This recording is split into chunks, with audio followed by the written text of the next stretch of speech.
අපි ජීවිතයකටවත් දන්නේ නැති, අහලවත් නැති, දැකලවත් නැති කෙනෙක් අපිට බයිනකොට, එහෙම නැත්නම් ඒ කෙනා අපිට මොනවා හරි විරුද්ධව කියනකොට, ඒක දැනෙන විදියයි අපි දන්නම අපේ ළඟම ඉන්න අපිටම ඥාතිකම් කියන එහෙම කෙනෙක් එක දශමික හරි දෙයක් කියලා හිත රිද්දුවොත් ඒක දැනෙන විදියයි දෙකක්. අද ස්වාමීන් වහන්සේ උන්වහන්සේගේම ඥාතිය කියලා දන්න කියන අය, ගමේ කියන අය, එහෙම අය ඉස්සරහා ප්‍රතික්ෂේප වෙනවා.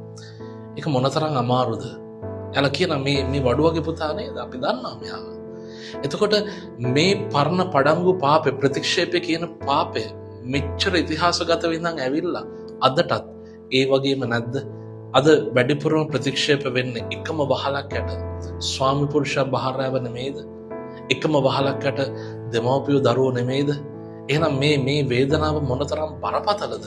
එනිසාද අපිත් එක්ක ඉන්න අය අතර තියෙන මේ ප්‍රතික්ෂේපය ගැන අපි වැඩි අවධානයක් යොමු කරමු.